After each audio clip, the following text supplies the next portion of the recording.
Je suis avec Émilie Lavoie-Gagnon, directrice générale du Pôle régional d'économie sociale du Saguenay-Lac-Saint-Jean, Essar 02. Bonjour. Bonjour. Alors aujourd'hui, c'est le mois de l'économie sociale, donc c'est en plein dans ce que vous faites. C'est quoi exactement le mois de l'économie sociale?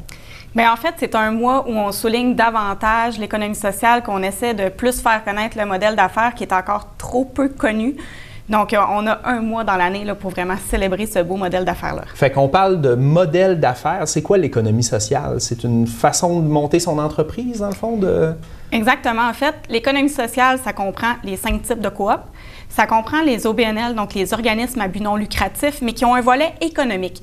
Donc, on ne parle pas des organismes communautaires, on parle vraiment des OBNL qui ont un volet marchand, soit qui offrent des services, qui vendent des biens, qui ont des revenus de membership, donc qui tendent vers le plus possible des revenus autonomes, et ça comprend aussi les mutuelles. Donc, c'est vraiment une façon d'entreprendre différemment que le modèle d'affaires privé. Fait que c'est ça qu'on parle de l'économie sociale, c'est ces modèles-là.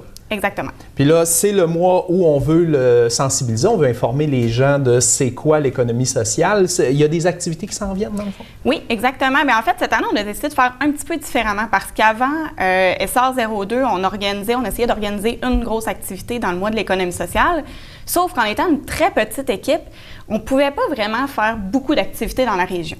Cette année, on a offert à nos membres et nos partenaires de leur offrir un soutien financier s'ils acceptaient d'organiser une activité qui fait la promotion de l'économie sociale. Donc, il y en a quand même plusieurs qui ont répondu à l'appel. Entre autres, on va faire une activité avec la Chambre de commerce d'Alma et une autre avec la Chambre de commerce de Saguenay, où il va y avoir une présentation de Mme Lorraine Gagnon, directrice du Saint-Félicien, qui va venir présenter les retombées économiques de leur plan de développement. Donc, on va vraiment venir montrer qu'un OBNL, parce que le Zoo de Saint-Félicien est un OBNL, qu'un OBNL, ça peut avoir des grandes retombées économiques sur notre région, que ça fait vraiment de la business aussi. Il va y avoir un kiosque dans un OBNL de Saint-Félicien. Il va y avoir un 5 à 7 à Maria-Chapdelaine. Donc, pour plus d'informations, il faut vraiment visiter le site web d'Essar 02 et notre page Facebook. C'est là qu'on va avoir le plus d'informations. Parce que là, vous allez avoir vraiment des activités pendant toute la durée du mois puis réparties sur le territoire. Donc, exactement. C'est l'objectif. Oui. Donc, si je comprends bien, ça porte un peu... pas préjudice, mais ça nuit un petit peu à l'image qu'on peut avoir d'appeler ça une OBNL, un organisme sans but lucratif, non lucratif, parce qu'il y a une façon de monter des OBNL. Je pense que tu me parlais avant l'entrevue des sauver le dépanneur de son village ou des choses comme ça. C'est quoi est-ce qu'on peut démystifier un petit peu ce fonctionnement de monter une entreprise comme ça, les avantages? En fait, c'est qu'une entreprise d'économie sociale peut faire de l'argent. Il n'y a pas de problème à faire de l'argent en économie sociale.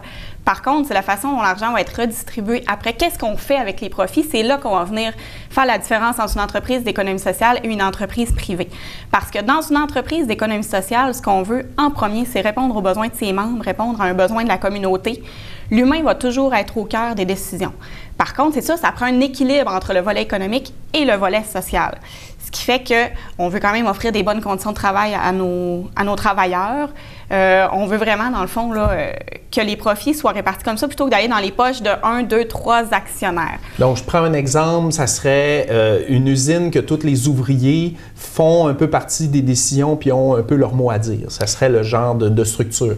Mais on va aller chercher ça surtout dans des endroits où, mettons, le privé ne verrait pas un gros profit à faire, tu sais, les gros investisseurs qui ont de l'argent. Fait que là, la communauté se regroupe, comme on parlait, sauver un dépanneur de quartier, dire que les gens de la communauté vont dire, bien, regarde, moi, je vais faire mon effort, je vais toujours aller acheter là, mais en échange, je vais être membre puis je vais avoir mon mot à dire. C'est un peu le concept. Effectivement, les commerces de proximité, là, surtout dans les plus petites municipalités, ils peuvent être sauvés comme ça, souvent par des coops de consommateurs, où c'est le consommateur qui va être membre de sa coop, ce qui va lui permettre d'aller à une assemblée générale annuelle, de donner son point de vue, de pouvoir même être élu sur un conseil d'administration pour vraiment faire partie prenante de toutes les décisions qui concernent la coop. Mais ça peut être aussi des gens qui décident entre eux de démarrer une coop pour le plaisir d'avoir, parce que ça correspond à leurs valeurs, parce que c'est le modèle d'affaires qui leur parle le plus. Si on pense entre autres aux microbrasseries, sur le territoire, on a 3 microbrasseries coop qui sont des coops de travailleurs. Eux, c'est vraiment un choix de modèle d'affaires. Donc, c'était pas pour sauver quelque chose, c'est vraiment parce que les valeurs leur ressemblaient. Puis ce qu'on voit, c'est que de plus en plus, les valeurs des jeunes correspondent aux valeurs qu'on retrouve dans l'économie sociale. Donc, vraiment d'avoir un apport pour la communauté, d'être partie prenante de toutes les décisions. tout ça là, au niveau écologique aussi, parce que souvent dans les entreprises d'économie sociale, on va voir un volet développement durable. On n'essaiera pas d'économiser un peu.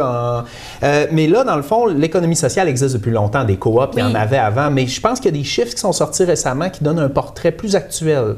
Oui, exactement. Il y a l'Institut de statistique du Québec qui nous a sorti un beau portrait, le portrait de 2016, dans le fond, qui vient démontrer qu'au Saguenay-Lac-Saint-Jean, on a 670 entreprises d'économie sociale. Quand même, c'est beaucoup. Oui, il y en a le 3/4 qui sont des OBNL, le quart qui sont des coops. Puis au Québec, on parle de 11 200 entreprises d'économie sociale. Donc, nous, au Saguenay-Lac-Saint-Jean, en fait, on vient se positionner comme 4e région ayant le plus d'entreprises d'économie sociale sur son territoire. Ce qui veut dire que c'est quand même assez important. C'est ça, puis ça parle beaucoup d'un peu de notre personnalité. On est très rassembleur, on est très...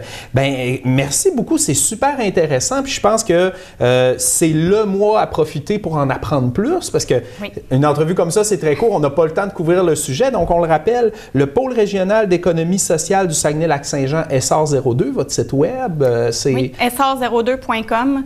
On est aussi facilement trouvable sur Facebook et Instagram. Fait que, on va vous suivre. Merci beaucoup, Émilie Lavoie-Gagnon, d'être venue nous en parler. C'était super intéressant. Merci.